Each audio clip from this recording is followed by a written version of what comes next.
Hello everyone, welcome back to medicology nursing services. आप सभी साथियों का आपके अपने YouTube channel medicology nursing services में स्वागत है। सो फ्रेंड्स, जैसा कि आप सभी लोगों को पता है, मध्य प्रदेश में कम्युनिटी हेल्थ नर्सिंग ऑफिसर्स का यहाँ पे वैकेंसी भरपूर निकल के आया हुआ है। और उसी को देखते हुए सभी लोगों की डिमांड पे जो बच्चे बोल रहे थे कि सर प्लीज़ क्लास कंडक्ट करवाइए, तो हम उन्हीं सभी लोगों की डिमांड को पूरा करते हुए आज हमारा पहला क्लास रहने वाला है। और ये क्लास आपका डिपेंड करेगा आगे भी कंटिन्यूएशन पे तब होगा जब आप सभी लोगों का रिस्पॉन्स हमें अच्छा देखने को मिलेगा। तो आई होप आपको क्लास समझ में आएगा। और आज का जो हमारा क्लास आप सभी लोगों के लिए रहने वाला है, वो जो प्रीवियसली क्वेश्चन पेपर हुआ था आप सभी लोगों का, जिसमें सीएचओ का 2022 का क्वेश्चन पेपर फर्स्ट शिफ्ट का क्वेश्चन पेपर मैं यहाँ आपके सामने डील करवाने वाला हूँ। आपको इस क्वेश्चन पेपर से फ़ायदा ये होगा स्टूडेंट्स कि आपको लेवल ऑफ द एमसीक्यू और किस टाइप से और कौन से टॉपिक से किस तरीके से लैंग्वेज बना के क्वेश्चन पूछा जाता है, वो तरीका भी आपको एक समझ में आ जाएगा। तो ये क्वेश्चन पेपर का सोल्व करवाने का एक ही यहाँ पे पर्पस है आप सभी लोगों के लिए कि आपको पर्टिकुलर टॉपिक से एक आइडिया जनरेट हो जाएगा कि हाँ भाई इस प्रकार से आपसे क्वेश्चन पूछे जा सकते हैं। ठीक है, तो ये तो हो गई एडिशनल पैरामीटर्स। और किसी को भी क्वेश्चन पेपर चाहिए तो वो हमसे ले सकता है। पूरे 2019 से लेके तो 2022 के क्वेश्चन पेपर मिलेंगे, जिसमें आपको 6 क्वेश्चन पेपर मिलेंगे।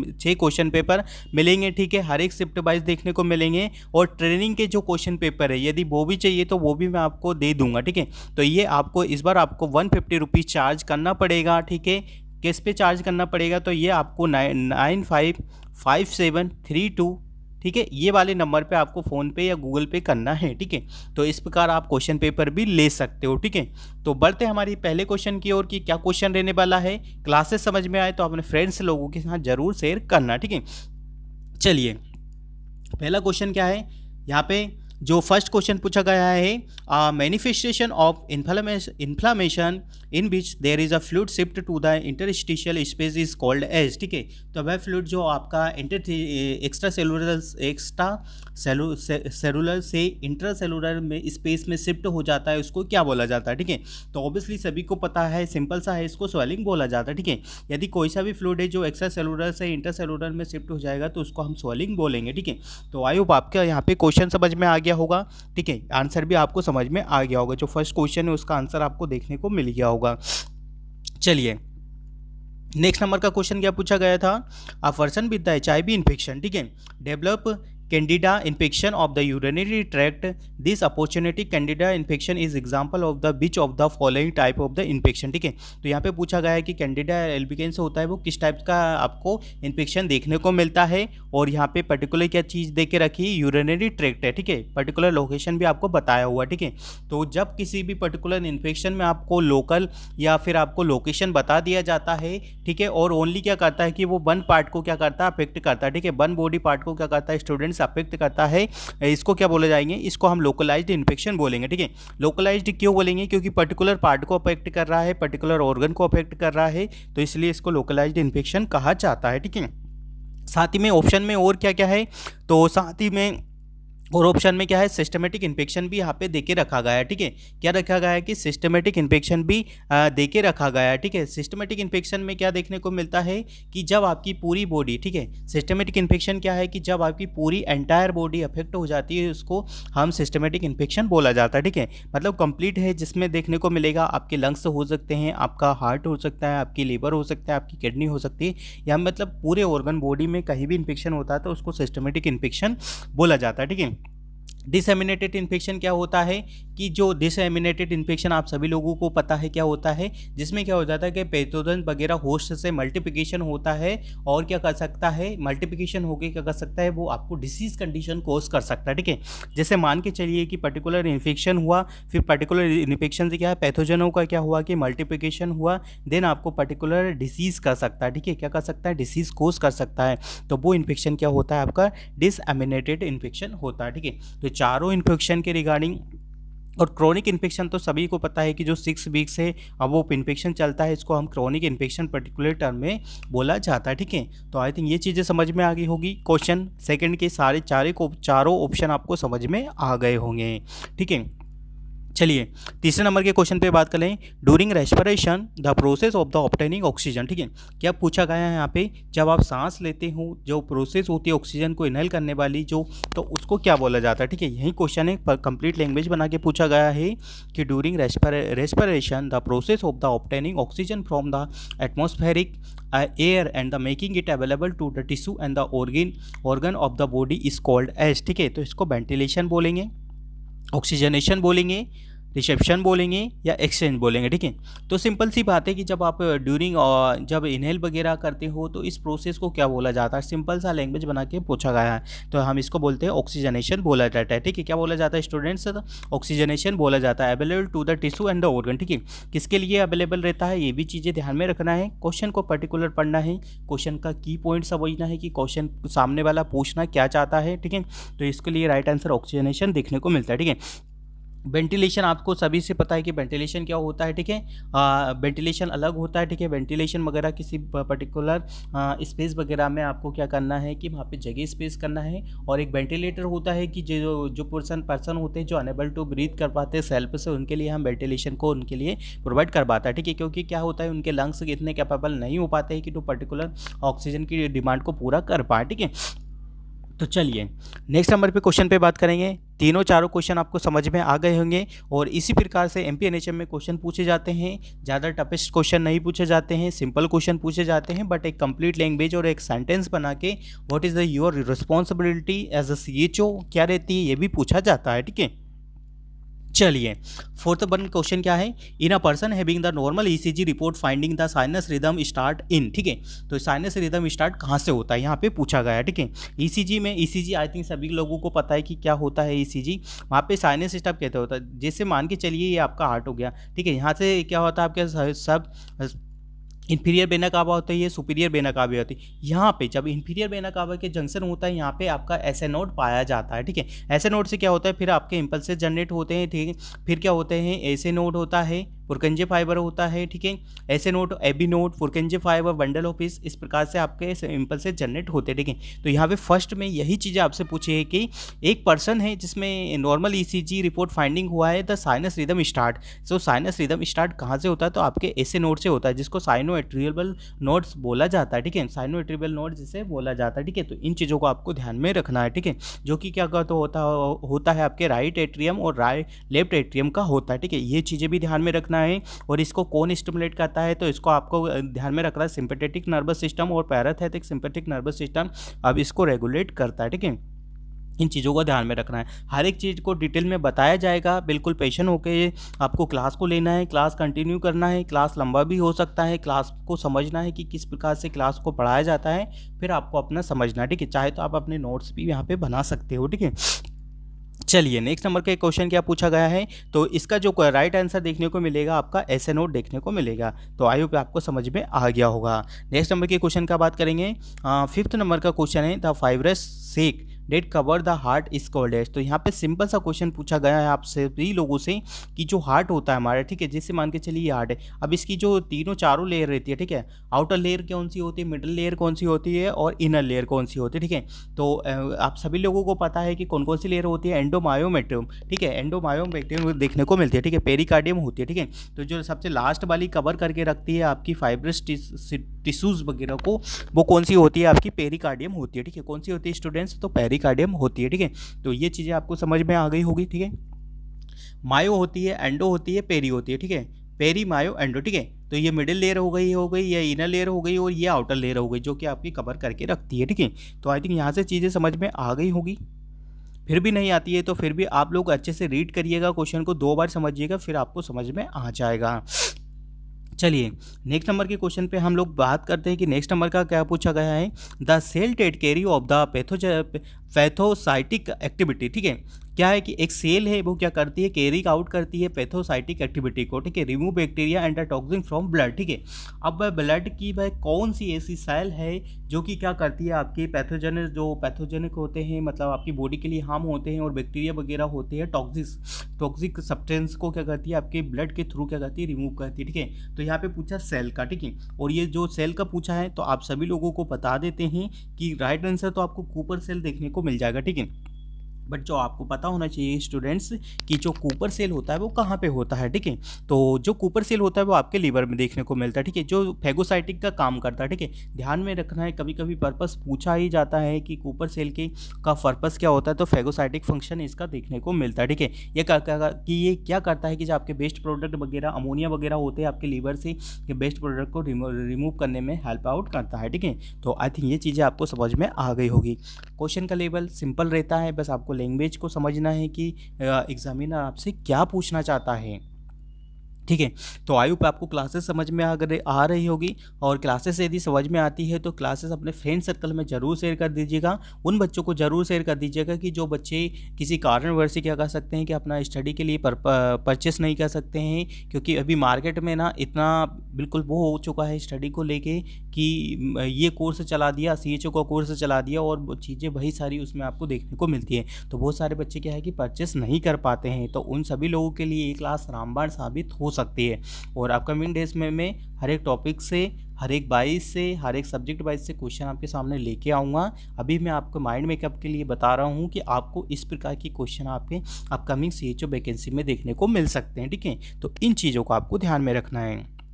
चलिए 7th नंबर का क्वेश्चन क्या है, the hormone secreting portion of the pancreas, ठीक है। तो पेनक्रियास से कौन सा हार्मोन सिक्रेट होता है, तो ये शायद आई थिंक सभी को पता है कि आइसोलेट ऑफ द लैंगरहैंस आपके पेनक्रियास से सिक्रेट होता है, ठीक है। कूपर सेल आपके लीवर से होता है, ये मैंने आपको बता दिया। नेक्स्ट नंबर की क्वेश्चन क्या है, the cell that the myelinated the nerve fibres in the peripheral nervous system. वह कौन सी सेल है कि जो माइलिनेटेड होती है आपके पेरिफेरल नर्वस सिस्टम को, ठीक है। तो आई थिंक सभी को पता है कि ये एक स्वान सेल आपके PNS को करती है, और जो आपकी सेंट्रल नर्वस सिस्टम है ओलिगोडेंड्रोसाइट वगैरह है, ये सारी चीज़ें इनको देखने को मिलती है, ठीक है। ये सेल्स आपके central nervous system, peripheral nervous system में पाई जाती है, ठीक है। और जो एस्ट्रोसाइट सेल है ये स्टार टाइप की सेल देखने को मिलती है, ठीक है। कभी कभी सेव पूछा जाता है आपके CHO के एग्जाम के लिए, वन लाइनर क्वेश्चन के लिए इस प्रकार की चीज़ें आपसे पूछी जा सकती है, ठीक है। इस प्रकार की चीज़ें पूछी जा सकती है, तो इन सारी चीज़ों को आपको क्या करना है, ध्यान में रखना है, ठीक है। ध्यान में रखोगे तो आपको सारी चीज़ें समझ में आ जाएगी, नहीं तो नहीं आएगी, ठीक है। क्योंकि चीज़ें थोड़ी सी भी यदि आपको डाउट होता है तो आपके MCQ आपसे सॉल्व नहीं हो पाएंगे। 9th नंबर का क्वेश्चन है, अ 10 year old boy had chicken pox, ठीक है। एक बच्चा है जिसको चिकन पॉक्स हुआ है, 10 साल का बच्चा था। The immunity that result naturally from the infection is called, ठीक है। तो जैसे चिकन पॉक्स हुआ, मान के चलिए कि किसी बच्चे को चिकन पॉक्स हुआ, तो वो किस प्रकार की इम्यूनिटी देता है, ठीक है। तो किस प्रकार की इम्यूनिटी देगा, ठीक है। तो किस प्रकार की इम्यूनिटी देगा ये आप सभी लोगों को पता होना चाहिए, ठीक है। मतलब किस प्रकार की इम्यूनिटी देगा चिकन पॉक्स यदि किसी को हुआ है, ठीक है। हाँ, तो चिकन पॉक्स हुआ किसी पर्टिकुलर डिसीज से, बच्चा क्या हुआ है, एक्सपोजर हुआ, ठीक है। तो इसको क्या बोला जाता है, तो इसको बोले जाएंगे एक्टिव एक्वायर्ड इम्यूनिटी, ठीक है। आप टाइप्स ऑफ द इम्यूनिटी आपको पता होना चाहिए, तो ये इसका तो आंसर आपको देखने को मिल जाएगा कि एक्टिव एक्वायर्ड इम्यूनिटी देखने को मिलेगा। यहाँ पे क्वेश्चन में क्या देखा है कि एक इनेट इम्यूनिटी है, तो आई थिंक आप सभी लोगों को पता है, बहुत अच्छे से ये सारी चीज़ें पता होगी कि जो आपकी इनेट इम्यूनिटी है, ठीक है, इनेट इम्यूनिटी, ठीक है। कहाँ है स्टूडेंट्स, इनेट इम्यूनिटी जो आपको देखने को मिलती है बाय बर्थ देखने को मिलती है, ठीक है। बर्थ से ही आपको प्रेजेंट होती है इनेट इम्यूनिटी, ठीक है। और जो एक्वायर्ड इम्यूनिटी होती है आपको आई थिंक आप सभी लोगों को पता होना चाहिए, जो इनेट एक्वायर्ड इम्यूनिटी होती है, ठीक है। कौन से होता है स्टूडेंट्स, एक्वायर्ड इम्यूनिटी होती है, ये आपकी कहाँ देखने को मिलती है, ये आपकी during the life cycle, during the after the birth, ठीक है। आफ्टर, ध्यान रखना है, आफ्टर द बर्थ आपको जो इम्यूनिटी देखने को मिलती है वो कौन सी देखने को मिलती है, आपको एक्वायर्ड इम्यूनिटी देखने को मिलती है, ठीक है। कौन सी देखने को मिलती है, एक्वायर्ड इम्यूनिटी आपको देखने को मिलती है, ठीक है। कौन सी देखने को मिलती है, आपको एक्वायर्ड इम्यूनिटी देखने को मिलती है, ठीक है। तो आई थिंक आपको ये चीज़ें समझ में आ गई होगी कि एक्टिव एक्वायर्ड इम्यूनिटी क्या होता है, ठीक है। तो इन सारी चीज़ों को ध्यान में रखना है, और टाइप्स ऑफ द इम्यूनिटी आपको बहुत अच्छे से रीड करके जाना है, आने वाले MPCHO एग्जाम में आपसे पूछा जा सकता है, ठीक है, और देखने को मिलता है, ठीक है। तो ये सारी चीज़ें आई थिंक आपको समझ में आ गई होगी, ठीक है। एक्वायर्ड इम्यूनिटी क्या हो गया है, ठीक है। एक्वायर्ड इम्यूनिटी एक बार और अच्छे से मैं बता देता हूँ, ये इंपॉर्टेंट टॉपिक्स हैं, आने वाले CHO में जरूर देखना, एक ना एक क्वेश्चन देखने को मिल सकता है। तो एक्वायर्ड इम्यूनिटी आपको समझ में आ गया कि जैसे पर्टिकुलर किसी डिसीज से कंडीशन हुई, और फिर हमारी बॉडी उसके अगेंस्ट से क्या एंटीबॉडी प्रोड्यूस करती है, उसी को क्या बोला जाता है, इम्यूनिटी बोला जाता है, ठीक है। उसके रिस्पॉन्स में हमारी बॉडी क्या सिस्टमेटिक रिस्पॉन्स दिखाती है पर्टिकुलर एक्सपोजर से, वो उसके लिए बोला जाता है, ठीक है। तो नेचुरल हो गई, पैसिव हो गई, एक्वायर्ड हो गई, नेचुरल इम्यूनिटी आपको देखने को मिलती है, ठीक है। कौन सी हो गई? तो आपको पता हो गया होगा कि किस प्रकार से आपको चीज़ें देखने को मिलती है, ठीक है?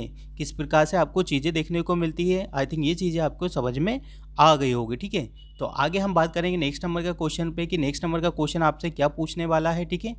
तो नेक्स्ट नंबर का जो क्वेश्चन होगा, नेक्स्ट नंबर के क्वेश्चन पे चलते हैं कि नेक्स्ट नंबर का क्वेश्चन आपसे क्या पूछना चाह रहा है, ठीक है? चलिए 10th नंबर का क्वेश्चन है। A 10-year boy was brought to the emergency with history of the severe prolonged asthma, ठीक है? अटैक हुआ है, ठीक है? Unresponsible to the unusual treatment, the diagnosis of the child is, ठीक है? तो क्या पूछा गया है यहाँ पे, एक 10 ईयर का बच्चा है, ठीक है? ब्रॉड, उसको इमरजेंसी में लेके आए हैं, ठीक है? और उसको क्या हुआ, सीवियर प्रोलोंग्ड अस्थमा अटैक हो रखा है, ठीक है? तो सिंपल सी चीज़ें हैं कि क्वेश्चन में ही की पॉइंट समझ लेना, ठीक है? तो इसका राइट आंसर स्टैटिक अस्थमेटिक देखने को मिलेगा, क्योंकि उसको अस्थमेटिक अटैक आ रहे हैं, तो उसको क्या देखने को मिलेगा, स्टेटस अस्थमेटिक अटैक देखने को मिलेंगे, ठीक है? तो ये चीज़ें समझ में आ गई होगी, ठीक है? तो इस प्रकार से आपसे आने वाले जो CHO एग्ज़ाम होगा, ठीक है? CHO का जो एग्ज़ाम होगा ना स्टूडेंट्स, वो आपको ज़्यादा टफ देखने को नहीं मिलेगा, ठीक है? इसी प्रकार से आपसे जो CHO में क्वेश्चन पूछे जाने वाले हैं वो इसी प्रकार से आपको देखने को मिलेंगे, ठीक है? किसी भी प्रकार का कोई ज़्यादा पर्टिकुलर एग्ज़ाम के लिए नहीं पूछा जाएगा, ठीक है? तो इसी प्रकार से क्वेश्चन आपसे पूछे जाएंगे, तो इसी प्रकार से आपको क्या करना है, अपने आप को प्रिपेयर करना है, ठीक है? तो इसका राइट आंसर आपको देखने को मिल गया होगा, ठीक है? राइट आंसर आप देख रहे स्टेटस एस्टिमेटिक देखने को मिलता है, ठीक है? चलिए नेक्स्ट नंबर के क्वेश्चन पे बात करेंगे हम। नेक्स्ट नंबर का क्वेश्चन क्या पूछा गया है, in a conscious choking child unwarded thrust, ठीक है? क्या होगा है, अपवार्डेड, ठीक है? क्या होता है, अपवार्डेड हो जाता है thrust and the deliver to the upper abdominal with the fisted hand and the point just below the rib cage, this manoeuvre is called as, ठीक है? तो जब हम किसी पेशेंट को चॉकिंग वगैरह हो जाती है तो उसको हम मैनवर थ्रस्ट देते हैं, ठीक है? क्या देते हैं उसको, तो चौकिंग को रिमूव करने के लिए या चौकिंग को क्या करने के लिए, डिज़ोल्व करने के लिए, या चौकिंग को क्या करने के लिए, रिलीव करने के लिए पेशेंट को पर्टिकुलर चीज़ से या किसी भी प्रकार से चौकिंग उसको हो सकता है, तो उस चीज़ से पेशेंट को क्या करने के लिए, रिलीव करने के लिए हमें एक मैन्युअर को यूज़ में लिया जाता है, ठीक है? मैन्युअर का क्या मतलब होता है, जो मैन्युअर होता है students, without the any kind of the instrument use किए हुए हम चीज़ों को करते हैं, ठीक है? तो उसको हम क्या बोलते हैं, मैन्युअर उसको बोला जाता है, ठीक है? तो यदि चोकिंग होता है और जब हम क्या करते हैं, पीछे खड़े होके यहाँ पे अपने चेस्ट के पास से उसको क्या करते हैं, प्रेशर लगाते हैं, ठीक है? तो उसको हम जो थ्रस्ट मैनवर उसको बोला जाता है, ठीक है? क्या बोला जाता है, जो थ्रस्ट मैनवर इसके लिए बोला जाता है। और इसको हम क्या बोलते हैं, हेमलिश मैनवर, ठीक है? राइट आंसर हमारा क्या देखने को मिलेगा, ये हेमलिश मैनवर है, ठीक है? हेमलिश मैनवर है, चोकिंग होगा, चाइल्ड को अपवार्ड थ्रस्ट लगाएंगे और फिर क्या करेंगे, डिलीवर करेंगे, है ना, एब्डोमिनल से, ठीक है? तो इसको क्या बोला जाता है, इसको हम हेमलिश मैनवर बोला जाता है, ठीक है? जो थ्रस्ट मैनवर क्या होता है, हेमलिश मैनवर क्या होता है, वल्सम मैनवर क्या होता है, आई थिंक ये सारी चीज़ें आपको पता होनी चाहिए, ठीक है? तो वल्सवा मैनर क्या है कि आपको होल्ड करना है, क्या करना है, आपकी ब्रेथ को होल्ड करना है। जब आप एनजी ट्यूब वगैरह को क्या करते हैं, रिमूव वगैरह करते हो, तो जब आपको पेशेंट को जब बोलते हैं ना कि सांस लेना है, देन होल्ड करना है, तो उसको क्या बोला जाता है, उसको हम वल्सवा मैनवर उसको बोला जाता है, ठीक है? क्या बोला जाता है उसको, वल्सवा मैनवर उसको हम बोला जाता है, ठीक है? तो आई थिंक ये चीज़ें आपको समझ में आ गई होगी कि यहाँ ये चीज़ें आपकी देखने को मिलती है, ठीक है? और जो थ्रस्ट मैनवर आप सभी तो आई थिंक पता होना चाहिए कि हम पेशेंट को क्या करते हैं कि पेशेंट को लेटाते हैं, फिर उसके आपके जो थ्रस्ट मैनवर होता है जिसको बैक साइड करते हैं, ठीक है? और क्या होता है, एक और क्या है इसमें, चिन लिफ्ट मैनवर, इसमें हम ओनली क्या करते हैं, चिन को ही लिफ्ट करते हैं, ठीक है? तो इन चीज़ों को आपको ध्यान में रखना है, ठीक है? आने वाले एग्ज़ाम में इसमें से क्वेश्चन पेपर आपको देखने को मिल सकता है और इसमें से एक ना एक क्वेश्चन आपको आने वाले इस प्रकार से जो जो जो थ्रस्ट मैनवर है, बल्समा मैनवर है, ये नॉर्मल सी चीज़ें हैं। ये क्या है कि ये पर्टिकुलर सारे स्टूडेंट्स को पता होना चाहिए कि कैसे करते हैं और क्या क्या चीज़ें होती है। तो आई थिंक ये चीज़ें आपको पता होनी चाहिए, ठीक है? तो आई होप आपको चीज़ें समझ में आ गई हुई। फिर भी चलिए नेक्स्ट नंबर पे क्वेश्चन पे बात करते हैं कि नेक्स्ट नंबर का क्वेश्चन क्या पूछ रहा है आपसे, जो आपको प्रीवियसली CHO एग्ज़ाम में पूछा गया था। 12th नंबर का क्वेश्चन है, infant crawls before the creep ठीक है, creep before the stand, this trend of the growth and the development is called as. ठीक है, तो यहाँ पे पूछा गया है कि एक पर्टिकुलर बच्चा है जो क्राउल कर रहा है बिफोर द क्रीप। ठीक है, क्राउल कर रहा है, फिर क्या करेगा, क्रीप करेगा, देन उसके बाद क्या करेगा, स्टैंड करेगा। तो इस चीज़ को क्या बोले जाएंगे, तो इस चीज़ को हम बोलते हैं सिक्वेंशनल ट्रेंड। ठीक है, क्या कर रहा है, एक पर्टिकुलर सीक्वेंस में पहले आपका बच्चा क्राउल करेगा, फिर क्रीप करेगा, देन स्टैंड करेगा। तो ये एक सीक्वेंस है। ठीक है, सीक्वेंस है मतलब एक सिक्वेंशनल ट्रेंड इसको बोला जा सकता है। ठीक है, चलिए नेक्स्ट नंबर के क्वेश्चन पे बात करेंगे। Vaccine of the corona virus is the administrate to the entire population in order to attain which of the following type of the immunity. ठीक है, यदि हम किसी भी पर्टिकुलर यहाँ पे कोरोना वायरस का बात नहीं कर रहे हैं, और भी अदर कंडीशन हो सकती है, जब हम एंटायर पॉपुलेशन को क्या करते हैं, वैक्सीनेट करते हैं, तो वहाँ पे कौन सी इम्यूनिटी आपको देखने को मिलती है। तो जब भी कभी भी एंटायर इम्यूनेशन की बात आती है तो उसको क्या बोलते हैं, हेड इम्यूनिटी। ठीक है, ध्यान में रखना है। ठीक है, हेड इम्यूनिटी इसको बोला जाता है। ठीक है, टेटनस के अगेंस्ट आपको हेड इम्यूनिटी डेवलप आप नहीं कर सकते हैं। क्यों नहीं कर सकते हैं, ये भी चीज़ें ध्यान में रखना है। ठीक है, क्योंकि उसका जो बैक्टीरिया वगैरह होता है वो सोइल में होता है, और आप सभी जो भी होते हैं उनको आप आइसोलेट नहीं कर सकते। जैसे कोरोना वायरस है तो इसमें आप पर्टिकुलर होस्ट एजेंट वगैरह को क्या कर सकते हो, आप आइसोलेट कर सकते हो। ठीक है, तो इन सारी चीज़ों को आपको ध्यान में रखना है। चलिए नेक्स्ट नंबर पे बात करेंगे। एक्टिव इम्यूनिटी है, पैसिव इम्यूनिटी जो एक्टिव होती है पर्टिकुलर किसी चीज़ से मिल जाती है, और पैसिव होती है जो कि बाय बार किसी के द्वारा हमें देखने को मिलती है। ठीक है, एक्टिव पार्टिसिपेंट खुद से होती है। ठीक है, इन सब चीज़ों को आपको ध्यान में रखना है। किसी भी क्वेश्चन का आंसर आपको देखना है कि किस प्रकार से है, क्वेश्चन वाला क्या पूछना चाह रहा है। ठीक है, क्वेश्चन पूछने वाला क्या पूछना चाहता है, उसका भी जवाब हमें क्या देना है, बहुत अच्छे तरीके से देना। ठीक है, तो इन सारी चीज़ों को आपको ध्यान में रखना है। ठीक है, एक्टिव इम्यूनिटी मैंने बता दिया आपको कि जो एक्टिव इम्यूनिटी आपको देखने को मिलती है किसी भी पर्टिकुलर एक्सपोजर से, किसी भी डिसीज़ कंडीशन से, और फिर उसके अगेंस्ट। ठीक है, हाँ, जैसे मान के चलिए कि एक्टिव इम्यूनिटी। ठीक है, एक्टिव इम्यूनिटी क्या हो गया कि जैसे किसी पर्टिकुलर डिसीज़ वगैरह हुई आपको, या फिर पर्टिकुलर इन्फेक्शन से आप एक्सपोजर हुए। ठीक है, और उसके अगेंस्ट हमारी बॉडी क्या एंटीबॉडी प्रोड्यूस करती है। ठीक है, तो वो इम्यूनिटी किस में आती है, आपकी किस में आती है, देखने को मिलती है आपकी एक्टिव इम्यूनिटी में। ठीक है, किस में देखने को मिलती है स्टूडेंट्स, वो देखने को मिलती है आपकी एक्टिव इम्यूनिटी में। ठीक है, फिर इसके रिगार्डिंग है कि आप उसके अगेंस्ट क्या देखने को मिलती है, समझ में आ गया आपको। Then passive immunity. ठीक है, एक्टिव हो गया आपका, देन पैसिव। पैसिव क्या है कि जब आप क्या करते हो, प्रोवाइड करते हो, ठीक है, किसी भी पर्सन वगैरह को एंटीबॉडीज़। ठीक है, क्या करते हो, एंटीबॉडीज़ प्रोवाइड करते हैं। देन फिर उसके बाद क्या करते हैं कि उसका पर्टिकुलर खुद का जो इम्यून पावर है। ठीक है, देखो एक्टिव और पैसिव का आपको सिंपल सा ध्यान में रखना है। एक्टिव क्या है, बाहर से देते हैं। ठीक है, तो समझ में आ गया। ठीक है, तो पर्टिकुलर क्या है कि यदि हम किसी पेशेंट को, ठीक है, किसी पेशेंट को एंटीबॉडीज़ प्रोवाइड करवाए, तो उसी के अगेंस्ट हमारा इम्यून सिस्टम क्या रिस्पॉन्स करता है, उसको हम क्या बोला जाता है, उसको हम पैसिव इम्यूनिटी बोलते हैं। ठीक है, पैसिव इम्यूनिटी मतलब खुद में ज़्यादा आपको किसी भी एनर्जी वगैरह का यूटिलाइजेशन नहीं करना पड़ता। ठीक है, तो समझ में आ गया होगा कि एक्टिव इम्यूनिटी, पैसिव इम्यूनिटी क्या होती है, हार्ड इम्यूनिटी क्या होती है। ठीक है, तो आई थिंक ये चीज़ें आपकी क्लियर हो गई, तो आपको आने वाले CHO एग्ज़ाम में सेलेक्ट होने से कोई भी नहीं रोक पाएगा। चलिए नेक्स्ट नंबर का क्वेश्चन क्या है, नेक्स्ट नंबर का क्वेश्चन है 14वां नंबर का क्वेश्चन। आई थिंक स्टूडेंट्स आप सभी लोगों को एक चीज़ मैं बता देता हूं कि आप सभी लोगों को जो क्वेश्चन पेपर में मैं सोल्व करवा रहा हूं, एडिशनल पैरामीटर इसलिए बता रहा हूं कि question same to same question नहीं आएगा, इसके इर्द गिर्द क्वेश्चन आ सकता है, इससे अलग पूछा जा सकता है। बट जो कॉन्सेप्ट मैं बता रहा हूँ वो कॉन्सेप्ट आपके हमेशा ही आपको क्या करने वाले हैं, काम आने वाले। ठीक है, तो नेक्स्ट नंबर के क्वेश्चन पे बात करेंगे।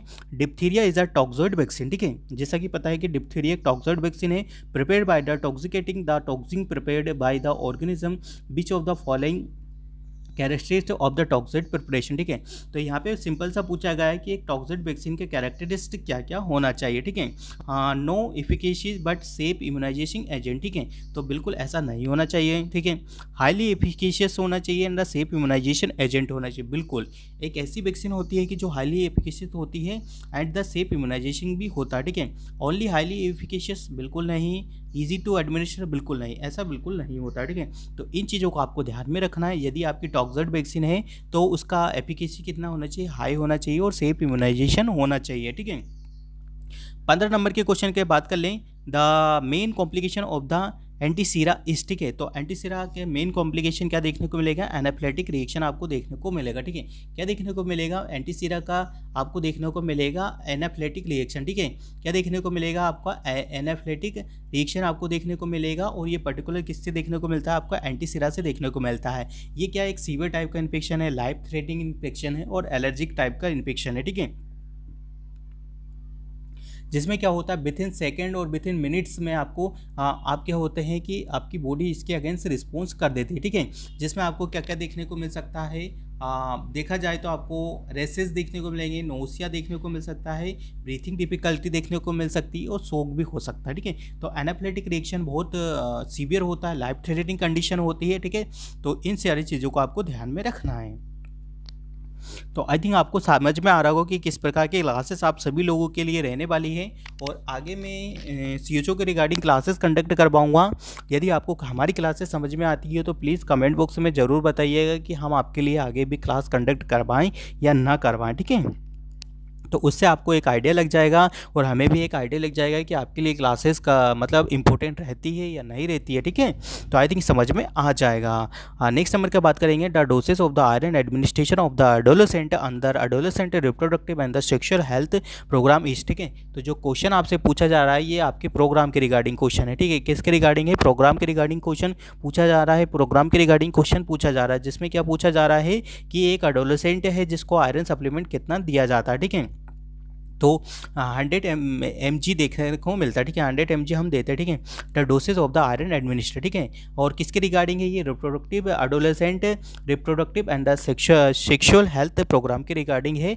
100 मिलीग्राम हम देखते हैं, ठीक है। 100 मिलीग्राम हम देते हैं, ठीक है। 17 नंबर के क्वेश्चन के बात कर लेते हैं कि 17 नंबर का क्वेश्चन क्या पूछा गया था। The long term goal of the weekly iron and the folic acid supplementary programme of adolescent is, ठीक है। तो एडोलेसेंट के रिगार्डिंग प्रोग्राम के रिगार्डिंग यहाँ पे आपसे 2 क्वेश्चन पूछ लिए गए हैं, ठीक है। तो इसके लिए क्या है कि आपको पर्टिकुलर गोल पूछा गया है कि आप यदि आप पर्टिकुलर किसी भी एडोलेसेंट एज को क्या कर रहे हो कि आयरन सप्लीमेंट दे रहे हो तो उसका पर्टिकुलर गोल क्या होना चाहिए। तो उसका गोल यही है कि आप उसकी साइकिल को क्या करोगे, ब्रेक कर दोगे, ठीक है। क्या करेंगे, break intergenerational cycle of the anaemia, ठीक है। क्या होता है कि किसी पर्टिकुलर जियोग्राफिकल एरिया में क्या होता है, एनीमिया बहुत ज़्यादा पाया जाता है। तो वहाँ पे क्या करेंगे हम, ये जनरेशन टू जनरेशन क्या करेंगे, आयरन फोलिक एसिड का टैबलेट्स वगैरह और iron folic acid supplement adolescent वालों को देंगे तो उनको क्या है कि एनीमिया के चांसेस और रिस्क क्या होता है ये मिनिमाइज हो जाएंगे। तो पर्टिकुलर गोल है, हर एक डिजीज़ का पर्टिकुलर गोल है, ठीक है। 18 नंबर के क्वेश्चन का बात करेंगे, ठीक है। विच of the following is indicator of the prevalence of the contraceptive practice in the community, ठीक है। तो यहाँ पे पूछा गया है कि कॉन्ट्रासेप्टिव क्या होता है आपकी कम्युनिटी का, ठीक है। Contraceptive practice in the community, ठीक है। तो इंडिकेटर ऑफ द प्रेवलेंस, ठीक है। प्रेवलेंस का इंडिकेटर कौन होता है, ठीक है। तो प्रेवलेंस आपके पता है कि old plus the new cases होते हैं, तो जिसके लिए क्या होता है कपल प्रोटेक्शन रेट होता है, ठीक है। क्या होता है स्टूडेंट्स, तो कपल प्रोटेक्शन इसमें रेट आपको देखने को मिलता है, ठीक है। कितना देखने को मिलता है, तो आपको कपल प्रोटेक्शन रेट देखने को मिलेगा। तो इन सारी चीज़ों को आपको ध्यान में रखना है, कपल प्रोटेक्शन रेट होता है, ठीक है। तो आई थिंक आपको चीज़ें समझ में आ गई होगी। कपल प्रोटेक्शन जो रेट होता है आपको देखने को मिलेगा, ठीक है। टारगेट कपल क्या होता है कि जो टारगेट कपल होता है जिनका मैरिड वगैरह होता है और जो कि सेक्सुअली क्या होते हैं एक्टिव होते हैं, ठीक है। क्या होता है स्टूडेंट्स जो सेक्सुअली एक्टिवेट होते हैं इनको चीज़ें देखने को मिलती है, ठीक है। और एलिजिबल कपल भी होता है कि आफ्टर मैरिज जो एलिजिबल कपल होते हैं जो कि क्या कहते हैं कि बेबी को या फिर किसी भी पर्टिकुलर जनरेशन को आगे बढ़ा सकते हैं जो कैपेबल होते हैं, ठीक है। तो उनके लिए बोला जाता है, ठीक है। नेक्स्ट नंबर के क्वेश्चन का बात करेंगे। 19 नंबर के क्वेश्चन क्या पूछा गया था आपसे, the most commonly used third generation intrauterine device is, ठीक है। तो यहाँ पे पूछा गया है कि most common third generation intrauterine device कौन सा रहने वाला है, ठीक है। तो मेरिना रहेगा क्या, प्रोजेस्टेरोइड रहेगा क्या, कॉपर टी 80 रहेगा क्या, या लूपस रहेगा क्या, ठीक है। तो यहाँ पे क्वेश्चन को एलिमिनेट करते हैं। जैसे लूपस हुआ ये फर्स्ट जनरेशन में आ जाता है आपका, ये आपका सेकंड जनरेशन में आ जाता है, और जो प्रोजेस्टेरोइड रहता है जो कि आपको हार्मोनल दिख रहा है, हार्मोनल में थर्ड जनरेशन वाले सारे ही हार्मोनल आते हैं, ठीक है। इन चीज़ों को आपको ध्यान में रखना है, ठीक है। मेराना भी आपका नहीं देखने को मिलता है, ठीक है। तो इन चीज़ों को आपको ध्यान में रखिए, इस प्रकार की चीज़ें आपको देखने को मिलेगी आने वाले एग्जाम में। तो इस प्रकार से आप क्या कर सकते हो, राइट आंसर लिख सकते हो, ठीक है। अब बात करेंगे हम किसका, कि जो 380 ये मोस्ट कॉमन चीज़ आपको देखने को मिलती है, हमेशा ही पूछी जाती है। 10 ईयर इसका लाइफ ड्यूरेशन रहता है, लाइफ साइकिल बोल सकते हो, लाइफ स्पैन इसका बोल सकते हो, 10 ईयर इसका हमें देखने को मिलता है, ठीक है। लूपस लूप जो होती है कि आपको देखने को मिलती है, लूपस लूप क्या होती है, जिसमें आपको देखने को मिलेगी, ठीक है। क्या क्या देखने को मिलेगा, लूपस लूप देखने को मिलेगा, जो कि आपकी फर्स्ट जनरेशन आईयूडी देखने को मिलता है, ठीक है। क्या देखने को मिलता है स्टूडेंट, फर्स्ट जनरेशन आईयूडी आपका लूपस लूप देखने को मिलेगा, ठीक है। तो आई थिंक आपको समझ में आ गया होगा, ठीक है। ठीक है, नेक्स्ट नंबर के क्वेश्चन पे बात करेंगे हम, ठीक है। The most common use the third generation IUCD मैंने बता दिया। आप 20 नंबर के क्वेश्चन पे बात करेंगे, all of the following are the progesterone only injectable except, ठीक है। तो देखिए तीन नंबर के क्वेश्चन आपको कॉन्ट्रासेप्टिव के रिगार्डिंग मैंने यहीं पढ़ा दिए हैं। जैसा आप लोग सब बोलते हो कि सिलेबस के अकॉर्डिंग क्वेश्चन पेपर नहीं आएंगे, तो देखिए सिलेबस के रिगार्डिंग क्वेश्चन पेपर आते हैं, बट आपको क्या है कि क्वेश्चन का लैंग्वेज को समझना होगा कि किस प्रकार से क्वेश्चन वाला, किस प्रकार से एग्जामिनर आपसे पूछना चाहता है, ठीक है। तो यहाँ पे पूछा गया है कि all of the following are the progesterone only injectable except, ठीक है।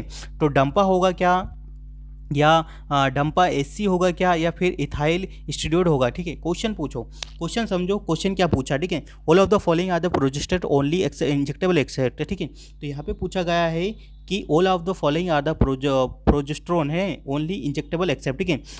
3 ऐसे हैं एक को छोड़ के जो कि इंजेक्टेबल नहीं है। तो सभी को पता है डंपा होता है डिपोट, इसका जो फुल फॉर्म होता है डिपोट मिथाइल प्रोजेस्टेरोन एसिटेट करके इसका आपको देखने को मिलता है, ठीक है।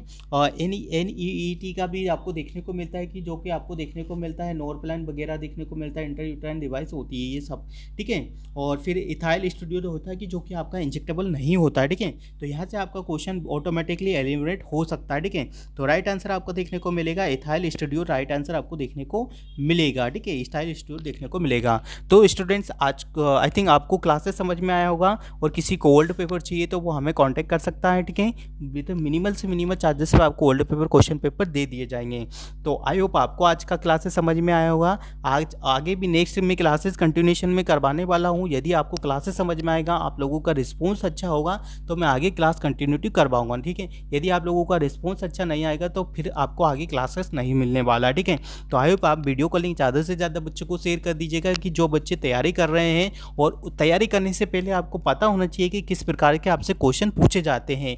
आपको पुराने पेपर को रिव्यू जरूर करना होता है, ठीक है। तो वही चीज़ें मैं पहले करवा रहा हूँ, फिर एक सिस्टमेटिक तरीके से एनाटॉमी, फिजियो, डेमो, मैटरनल, ठीक है, इम्यूनाइजेशन प्रोग्राम, इनके रिगार्डिंग क्लासेस लेके आऊँगा, ठीक है। तो सबसे पहले हम आपके सामने क्या करेंगे, क्वेश्चन पेपर को बताएंगे कि हाँ भाई इस प्रकार से क्वेश्चन आपके लिए आ सकते हैं, ठीक है। तो आपको आज का क्लासेस समझ में आया हो तो सिंपल सा है क्या कि कमेंट बॉक्स में बताना है कि किस प्रकार का आपका क्लासेस लगा है, ठीक है। तो हम मिलेंगे नेक्स्ट अपडेट के साथ, नेक्स्ट क्लास के साथ। जब तक बने रहिए आपके अपने YouTube channel medicology nursing services पे। Thank you so much guys. और भैया स्टडी पे लग जाइए, स्टडी करना है मतलब करना ही है, एनी हाउ आपके पास कोई ऑप्शन नहीं होना चाहिए, आपको स्टडी करना ही है, ठीक है। मान के चलिए कि ये जो वैकेंसी आया है ये बहुत अच्छा वैकेंसी है। आप सभी लोगों को जिनको अभी तक गवर्नमेंट जॉब नहीं मिला है, तो वो यहाँ पे अपना ड्रीम्स पूरा कर सकते हैं। तो बाकी की बातें करेंगे नेक्स्ट क्लास में। जब तक बने रहिए मेडिकोलॉजी नर्सिंग सर्विसेज के यूट्यूब चैनल पे। Thank you so much guys. और पेपर लेने के लिए हमें व्हाट्सएप पे मैसेज कर सकता है, ठीक है। तो thank you so much guys.